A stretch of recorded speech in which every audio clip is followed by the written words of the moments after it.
Normal distribution के कुछ practice question अब हम देखते हैं। लेकिन यहाँ पहला सवाल है, the clerk leaves his house at 7 AM for his office. The time taken to reach the office is normally distributed with the mean of 45 minutes and standard deviation of 10 minutes.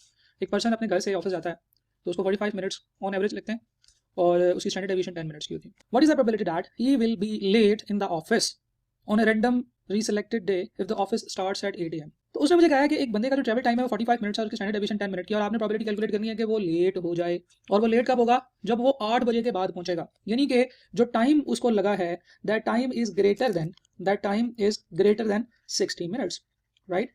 क्योंकि वो घर से जब निकलता है तो वो पूरे 7 बजे निकलता है।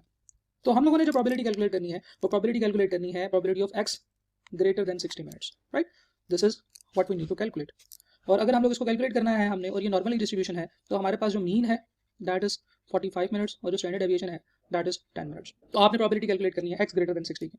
वेरी इजी कॉन्सेप्ट, बहुत इजी है सवाल, हम लोग पहले भी कर चुके हैं, हम करते हैं इसको क्विकली। सबसे पहला स्टेप क्या होता है कि हम नॉर्मल डिस्ट्रीब्यूशन बना लेते हैं, एक शेप बना लेते हैं रफ सी, जिसमें हम लोग मीन लिखेंगे 45 और स्टैंडर्ड डेविएशन भी यहीं पे लिख लेते हैं 10 की, और हमने प्रोबेबिलिटी कैलकुलेट करनी है 60 से ऊपर की। तो 45 यहाँ पे है, 60 मेरे पास यहाँ पे आएगा, तो मैंने 60 से ऊपर वाले एरिया की प्रोबेबिलिटी कैलकुलेट करनी है। स्टेप नंबर 2 क्या होता है, जो पॉइंट हमारे पास होता है हम उसका जी स्कोर कैलकुलेट करते हैं। तो जी स्कोर का फार्मूला होता है value minus mean over standard deviation. Value है जी 60 की, मीन है 45 का, स्टैंडर्ड डेविएशन है 10 की। तो ये जनाब हमारे पास बनेगा 60 माइनस 45 15 ओवर 10 यानी कि 1.5।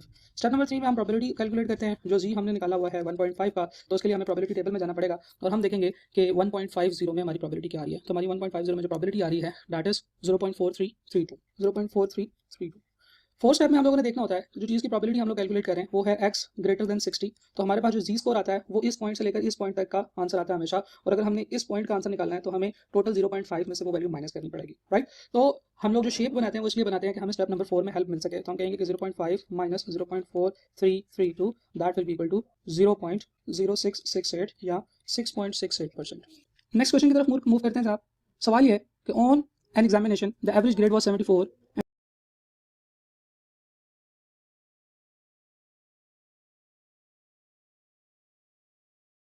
And the standard deviation was 7। तो हमारे पास इन्फॉर्मेशन है कि एक स्टैंडर्ड नॉर्मल डिस्ट्रीब्यूशन है और उस नॉर्मल डिस्ट्रीब्यूशन के अंदर मीन और स्टैंडर्ड डेविएशन हमें दे दिया गया है। तो हम यहाँ पे लिख लेते हैं कि mean is 74 and standard deviation is 7। If 10% of the class are given A and the distribution of grade is to follow a normal distribution and the lowest possible A and highest possible B is, ठीक है, इस information को अभी for the timing हम ignore कर देते हैं। उसने मुझे ये कहा है कि जनाब जो मेरी डिस्ट्रीब्यूशन है वो नॉर्मल डिस्ट्रीब्यूशन है, राइट? एक बात उसने ये बताई है कि distribution is a normal distribution. इसका मतलब ये है कि ये नॉर्मल डिस्ट्रीब्यूशन की शेप बनेगी which is something like this, okay. दूसरी चीज़ उसने ये बताई है कि जो नॉर्मल डिस्ट्रीब्यूशन है इसमें जो अपर 10% ऑफ द क्लास है उसको A ग्रेड मिलेगा, राइट? सेंटर में मुझे पता है यहाँ पे क्या होता है, यहाँ पे मीन होता है जो कि है 74 और स्टैंडर्ड डेविएशन है 7 की। तो अपर 10% को A ग्रेड मिलेगा। तो उसने ये पूछा है कि वो कौन सा लोएस्ट नंबर होगा जिसको A ग्रेड असाइन होगा, राइट? तो अपर 10% वैल्यू हमारे पास यहाँ पे होगी, जिसका ऊपर वाला ये वाला एरिया 10% है, राइट? तो एक्चुअली वो ये पूछ रहा है कि ये कौन सा पॉइंट होगा, ये कौन सा x होगा जिस पॉइंट पे हमारी जो प्रोबेबिलिटी है वो 10%, ऊपर वाली वैल्यू जो है वो 10% प्रोबेबिलिटी होगी। पहले ये दिया होता था, हम ये प्रोबेबिलिटी कैलकुलेट करते थे। जैसे पीछे वाले सवाल में भी उसने हमें ये 60 दिया हुआ था और हमने इस एरिया की प्रोबेबिलिटी कैलकुलेट की थी। और इस स्टेप में क्या है, इस क्वेश्चन में क्या है कि इसने हमें प्रोबेबिलिटी दे दी है कि इसकी प्रोबेबिलिटी 10% है और हमने ये वाला पॉइंट कैलकुलेट करना है। अब स्ट्रेट अवे ये कोई मुश्किल बात नहीं है, हम लोग बिल्कुल उसी तरह से स्टेप नंबर 1 इसका परफॉर्म करेंगे। स्टेप नंबर 1 में हमारे पास शेप आ जाएगी जिससे उसने हमें कहा है कि ये है जनाब 10%। अच्छा, अगर ये वाला एरिया 10% है तो मीन से लेकर, मीन यानी कि आपकी सेंट्रल वैल्यू से लेकर इस पॉइंट तक की प्रोबेबिलिटी कितनी होगी भला? जी बिल्कुल ठीक है, 40%, क्योंकि मीन से ऊपर वाले तमाम एरिया की प्रोबेबिलिटी 50% होती है। इतने एरिया की प्रोबेबिलिटी अगर 10% है तो ये एरिया की प्रोबेबिलिटी क्या है जी? 40%। तो हम लोग क्या करते होते थे स्टेप नंबर 2 में, बिल्कुल उसी तरह से लिखेंगे, जी स्कोर कैलकुलेट करते होते थे जिसका फार्मूला होता था value minus mean over standard deviation. लेकिन हमारे पास वो वैल्यू नहीं है, मैं यहाँ पे इसकी जगह पे आंसर खाली छोड़ देता हूँ और हम लोग अगले स्टेप की बात करते हैं। तीसरा स्टेप ये होता था कि हम प्रोबेबिलिटी कैलकुलेट करते थे वो z की जो यहाँ पे हमारा आंसर आता होता था, तो हमारे पास आंसर आ जाता था। लेकिन अब क्या किया है, उसने सिर्फ ये प्रोबेबिलिटी बताई हुई है, तो हम यहाँ से वर्क बैक करेंगे। हम यहाँ से कहेंगे जनाब जो प्रोबेबिलिटी है 40% उसके लिए z कितना होगा। तो हमारे पास 40% का क्या मतलब है, 0.4000। तो हमने अपने टेबल के अंदर जाना है, टेबल के बीच में से 0.4000 निकालना है, 4000 निकालना है और उसके अगेंस्ट जी देखना है कि कितना होगा, राइट? तो हम लोग टेबल में जाते हैं और सबसे पहले देखते हैं कि हमारे पास 0.4000 कहाँ पे आ रहा है। तो ये हमारे पास पॉइंट आ रहा है जनाब 4015 है, एक ये पॉइंट है 4015 और एक ये पॉइंट है 3997। थोड़ा सा मैं जूम इन कर लेता हूँ। तो मेरे पास एक पॉइंट है जनाब 0.4015 और एक है जी 0.3997। मुझे एक्चुअली क्या चाहिए, मुझे जो चाहिए वो है 0.4000। अब इन दोनों में से कौन सी रीडिंग 0.4000 के सबसे पास है, ये वाली वैल्यू, राइट। ये 0.40 से सिर्फ 0.003 पॉइंट्स दूर है और ये 0.015 दूर है। तो मैं इस पॉइंट को सिलेक्ट करूंगा।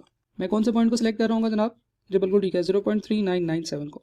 इसमें मैं अगर लेफ्ट साइड पे देखूँ तो मेरे पास जो रीडिंग आ रही है वो आ रही है जी 1.2 और ऊपर जाऊँ तो आ रहा है जी 0.08।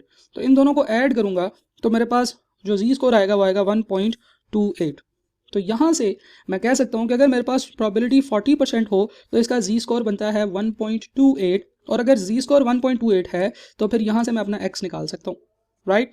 ओके, तो अगर हम लोग इस तरह से कैलकुलेशन करें तो मेरे पास ये आएगा, एक्स मुझे नहीं पता, मीन मुझे पता है 74 है, स्टैंडर्ड डेविएशन मुझे पता है 7 है और ये इक्वल टू 1.28 निकल रहा है, राइट। ओके, अच्छा जी, यहाँ से मैं x निकाल सकता हूँ। मेरा x क्या निकलेगा, 7 इधर जाके मल्टीप्लाई हो जाएगा, फिर उसके बाद 74 उधर जाके ऐड हो जाएगा, तो x will be equal to 1.28 multiply by 7 plus 74 which is equal to 82.96, right. तो मैं इसको कह सकता हूँ कि अप्रॉक्सीमेटली इक्वल टू 83।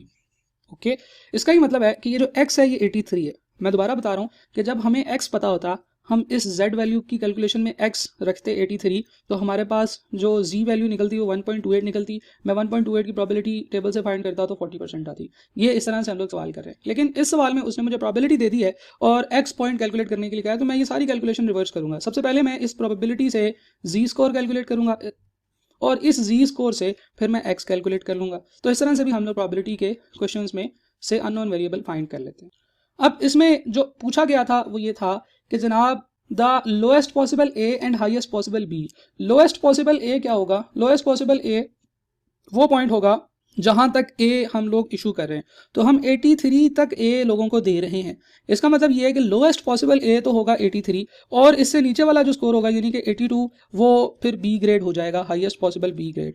तो जिस बच्चे के 83 मार्क्स होंगे उसको ए ग्रेड मिलेगा और जिस बच्चे के 82 मार्क्स होंगे उसको बी ग्रेड मिलेगा, क्योंकि हम लोगों ने बात किया कि अपर 10% स्टूडेंट्स को हमने ए ग्रेड देना है और अपर 10% 83 पे आके खत्म हो जाते हैं। इसके बाद इससे पीछे जाएंगे, इससे नीचे जाएंगे तो फिर हमारा बी ग्रेड शुरू हो जाएगा।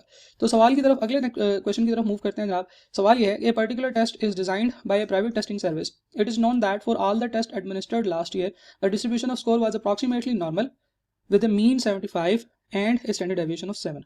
सेम उसने इन्फॉर्मेशन हमें दे दी है कि मीन है जनाब 75 का और स्टैंडर्ड डेविएशन है जी 7 की।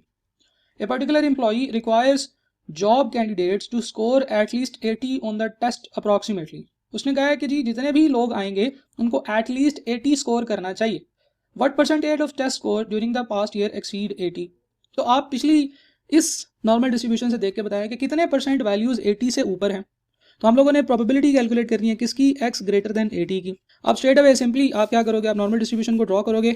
आपके पास मीन है 75, स्टैंडर्ड डेविएशन जो है वो है 7 की, आपको 80 ये पॉइंट है, इस पॉइंट से ऊपर की प्रोबेबिलिटी चाहिए क्योंकि उसने पूछा है कि what percentage of the test score during the past year exceeds 80। तो 80 से ऊपर की प्रोबेबिलिटी चाहिए आपको, इस एरिया की प्रोबेबिलिटी चाहिए। अब ये वाला सवाल हम बहुत दफ़ा कर चुके हैं इस तरह का सवाल, इसलिए मैं अब ये सवाल नहीं करूंगा। हम लोग अगले सवाल की तरफ मूव करेंगे। सवाल ये है, the IQ of 300 applicant to a certain college are approximately normally distributed with a mean of 115 and the standard deviation of 112। दो इन्फॉर्मेशन दे दी, मीन बता दिया 115 और स्टैंडर्ड डेविएशन बता दी कितनी, 12 की। Okay, if the college require an IQ of at least 95। उसने कहा है कि मीन तो 115 का है लेकिन मुझे एटलीस्ट 95 चाहिए। Then the number of students those will be rejected on the basis regardless of their other qualification are. कितने लोग रिजेक्ट हो जाएंगे इन 300 में से? तो अब उसने नंबर ऑफ पीपल पूछा है, प्रोबेबिलिटी नहीं पूछी है। तो हम लोग सबसे पहले ये देखेंगे कि इस टोटल पॉपुलेशन के अंदर कितनी प्रोपोर्शन है जो कि एक्चुअली रिजेक्ट हो जाएगी। तो जिन लोगों की प्रोपोर्शन कैलकुलेट करनी है यानी कि जिन लोगों की प्रोबेबिलिटी कैलकुलेट करनी है रिजेक्ट होने की, तो हम लोग कैलकुलेट कर रहे हैं कि x इज लेस देन 95। तो लेस देन 95 वाले लोग सारे के सारे क्या हो जाएंगे, रिजेक्ट हो जाएंगे। तो लेस देन 95 वालों की जब प्रोबेबिलिटी आ जाएगी उसको हम 300 से मल्टीप्लाई करेंगे तो हमारे पास टोटल नंबर ऑफ स्टूडेंट्स आ जाएंगे जो रिजेक्ट हो रहे हैं। तो इसके लिए हम लोग क्या करेंगे, सबसे पहले हमारा स्टेप नंबर 1 है वो ये है कि आप नॉर्मल डिस्ट्रीब्यूशन को ड्रॉ करेंगे और इस नॉर्मल डिस्ट्रीब्यूशन के अंदर आप मीन ड्रॉ करोगे कि mean is equal to 115 and standard deviation is equal to 12 और आपने प्रोबेबिलिटी कैलकुलेट करनी है x लेस देन 95 की। अब देखें लेस देन 95 किधर है, 115 से नीचे कहीं पे होगा, यहाँ पे होगा, राइट और इससे नीचे वाले एरिया की प्रोबेबिलिटी आपने कैलकुलेट करनी है। तो इसके नीचे वाले एरिया की प्रोबेबिलिटी भी आप बहुत इजीली कैलकुलेट कर सकते हो। कैसे? सबसे पहले आप लोगों ने स्टेप नंबर 1 परफॉर्म कर लिया, स्टेप नंबर 2 आप जी स्कोर कैलकुलेट करोगे which is value minus mean over standard deviation. Value है आपकी 95, मीन है 115 का और स्टैंडर्ड डेविएशन है 12 की। तो 95 में से 115 माइनस करेंगे तो आपके पास आंसर आएगा जी -20 divided by 12 which will be equal to 1.67 minus का। और जब आप यहाँ से प्रोबेबिलिटी कैलकुलेट करोगे of z is equal to 1.67 तो आपके पास आंसर आएगा जनाब 1.67 की प्रोबेबिलिटी 1.6। इसके बाद हम जाएंगे 7 में तो हमारे पास 0.4525 आ रही होगी। यहाँ से हम लोग 0.4525, लेकिन ये प्रोबेबिलिटी क्या इस एरिया की है? नहीं, ये तो इस एरिया की है। तो इस एरिया की प्रोबेबिलिटी कैलकुलेट करने के लिए हमें 0.5 में से माइनस करना पड़ेगा। तो आज step number 4 is probability of x less than 95 is equal to 0.5 minus 0.4525 which is equal to 0.0475 या 4.75% लोग ऐसे होंगे जो रिजेक्ट हो जाएंगे। तो अगर हमारे पास टोटल 300 लोग हैं तो इनमें से कितने लोग रिजेक्ट होंगे? फिर हम 300 को मल्टीप्लाई कर रहे होंगे इसकी प्रोबेबिलिटी के साथ विच इज़ 0.0475। तो हमारे पास जो रिजेक्टेड लोगों की जो तादाद आ रही होगी वो आ रही होगी 14.25। या अगर हम लोगों की बात करें तो 14 लोग जो हैं वो रिजेक्ट हो जाएंगे, राइट। तो इस तरह से सबसे पहले हम लोगों ने प्रोबेबिलिटी निकाल ली और उस प्रोबेबिलिटी को नंबर ऑफ एप्लीकेंट्स के साथ मल्टीप्लाई कर दिया, जिससे हमारे पास वो नंबर ऑफ एप्लीकेंट्स आ गए जो कि इस वजह से रिजेक्ट हो जाएंगे। तो 300 में से बड़े थोड़े से लोग ही इस वजह से रिजेक्ट होंगे। क्यों? क्योंकि आपकी एवरेज 15 की आ रही है और आपने जो मिनिमम रूल रखा है वो 95 का है। तो 115 से बहुत कम 115 से कम आने की जो प्रोबेबिलिटी है वो बहुत ही कम है,